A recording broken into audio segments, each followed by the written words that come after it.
Efendim merhabalar, ben şair yazar Güleser Polat. Türkiye Dil ve Edebiyat Derneği, Bursa Şubemiz bünyesinde hazırlamış olduğumuz Sanatın Dili adlı programımızla karşınızdayız. Program konuğumuz, biz Bursalı sanatseverlerin gönlünde çiçekler açtıran, kimimizin ablası, kimimizin evladı, kimimizin kardeşi, çok kıymetli şair yazar Hatice Türkmen Yurtseven.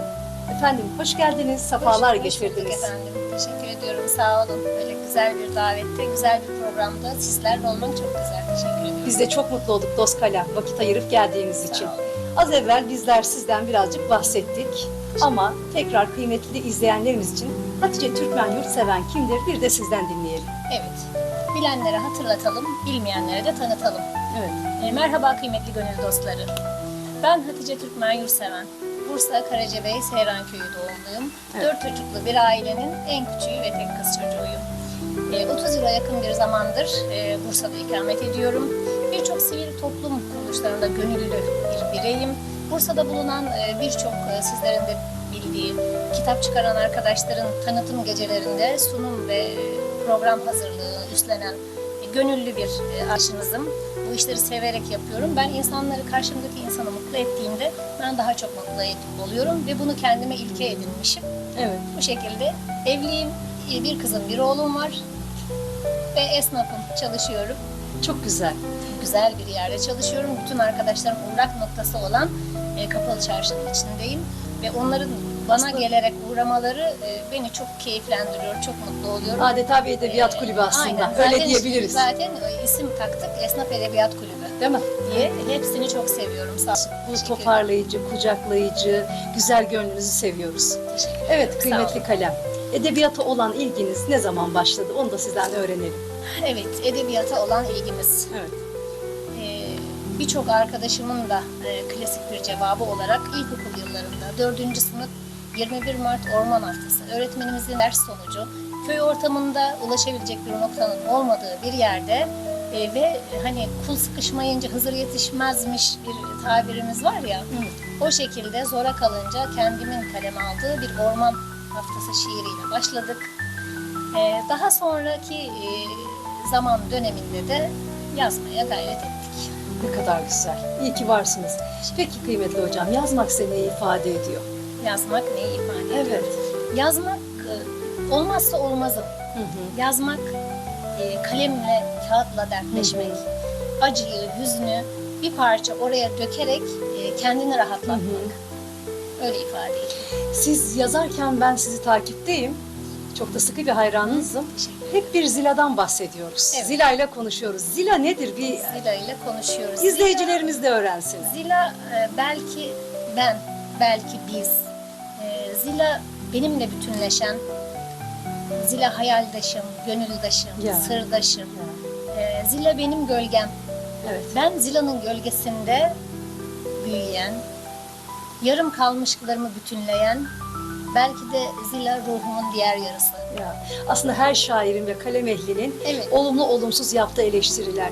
Evet. İster kişisel, ister genele yazdığının aslında bir karşılığı diyorsunuz Evet, Zila. evet. Ve harika. Dertleştiğim bir Müthiş nokta atışlarıyla bize de sunuyorsunuz Evet. bunu. Peki Hatice Türkmen Yurtseven, şimdi sizin kendinize örnek aldığınız şair ya da yazarlar var mıdır? İsim olarak öğrenelim.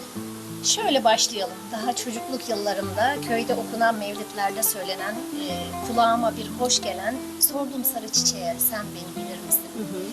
Yunus Emre'nin bir şiiri olduğunu daha sonraki yıllarda öğrendiğim, hiç çiçekle de konuşulur mu dediğim, daha sonraki zamanlarda benim de çiçekle böcekle konuştuğum, çok kıymet verdiğim Yunus Emre.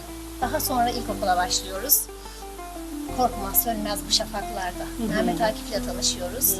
Hayran kalmamak elde değil. Daha sonraki yine ilkokul yıllarımda İstanbul'da üniversite okuyan abimin küçük bir teyiple kaset alarak getirdiği Necip Fazıl Kaldırımlar, Çile. O bütün yaz tarlaya, evde hep o kaset artık ezberlenene kadar o kaset rahmetli Necip Fazıl'ın kendi sesiyle dinleyerek hayran kalmamak elde değil. Yine ilkokul yıllarımda abimlerden kalan kitapların içinde okuduğum yabancı bir yazar. Douglas Malik. Müthiş beni etkileyen bir şiiri. Dağ tepesinde bir çam olamazsan vadide bir çalı ol. Fakat vadideki en güzel çalı sen olmalısın. Bu bir nevi benim hayata bakış açımı değiştiren, benim kendime örnek aldığım bir şiir. Bulunduğum ortamda ben her neysem En iyisi onun daha olmalıyım. iyisi olma gayretindeyim. Ya. Bu bencillik için değil. Evet. Daha güzel başarma, daha güzel aktarabilme, Faydalı olabilmek. hasebiyle düşünülmüş bir şey. Daha sonraki yıllarda bana henüz yolumun sonu budur denmedi. Ben ömrümü harcadım, bu yollar tükenmedi. Geçtiğim yollar gibi derindir benim tasam, bekleyenim olsa da razıyım kavuşmasam. Bu şiirin devamını da ezberlediğim Faruk Nafiz Çamlıbel'in çok güzel bir şiiri ve onun da diğer şiirlerini de temin ederek okumam. Karacaoğlan, Yunus Emre'den sonra Karacaoğlan, incecikten bir kar yağar, tozar Elif, ya, Elif diye. Elif diye. Ve daha sonra Mehmet Çetin Keçecizade, Sevkiyat diye bir şiirini Bursa Büyükşehir Belediyesi'nde bir katıldığımız kurs gibi diyeyim, şiir edebiyat kulübünde. Orada onun şiirleriyle tanıştık. Müthiş şiirleri var, çok güzel. Ve olmazsa olmaz. Nazım Hikmet, Tahir'le Zühre. Hatta Ya. bunu kendime de böyle Uyarladınız, yontlarım. Derim evet. ki Tahir olmak da zor, Zühre olmak da. Sanki Hatice olmak Kolay mı? Öyle devam ediyor. Harika, harika. Dolu dolu bir ömür ve ruhunuzla özleşmiş Evet. isimler, şiirler ve hep kişisel gelişim. Evet. Daha iyi nasıl Evet. olabiliriz, Aynen, topluma nasıl aynen. fayda Aynen o kazandırabiliriz'in hedefleri. Şöyle bir şey var. Hani tebessümün sadaka olduğu bir dini Ya, mensup öyle, olabiliriz. evet. Yani bir tebessüm bulaşıcı. Güldüğümüzde karşıki insan da böyle istemsiz gülüyor. Bu şekilde güzel şeyler aktarırsak dönüşü de bize güzel olacak. Nasıl yaşarsak öyle anılacağız. Evet kıymetli hocam. Evet kıymetli hocam. Bu güzel sohbetin devamında o zaman sormak icap ediyor. İlk eseriniz ne zaman çıktı? İlk eserim Hüzünler Çiçek Açtı. Evet. 2007 yılı. Evet. 2007 yılında. Evet, burada da görüyoruz. Okuyucusuyla buluştu. Hı hı. Aradan uzun bir zaman sürecinde ilkokul 4. sınıfta başlayan bir serüvenin Mahsulü diyelim. mahsulü diyelim. Evet. Sonrasında devam ettik. Onlardan da bahsedelim. Sonrasında aradan yine iki çocuk da büyüttükten sonra araya Evet. kitaplarda bizim çocuklarımız Evet. diyoruz ya, ilk çocuğumuz Hüzünler Çiçek Açtı. O zaman 3 Ondan diyoruz. sonra araya benim evlatlarım Evet. Yunus ve Zeynep Sude girdikten Tamam. sonra Satırlar Arası Yolculuk Tamam. 2021. Evet. Daha sonra Söz Yaşlarım. hı. İçinde 597 tane kısa sözden gençlerin aforizma dediği ama benim Ama ısrarla özlü kabul söz etmediğimiz. dediğim söz yaşlarım.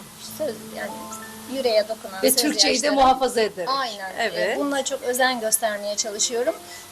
O şekilde kısa sözlerden oluşan bir kitabım ve Çiçeği Burnunda Köz Yaşlarım. O Evet. da bu yıl çıktı.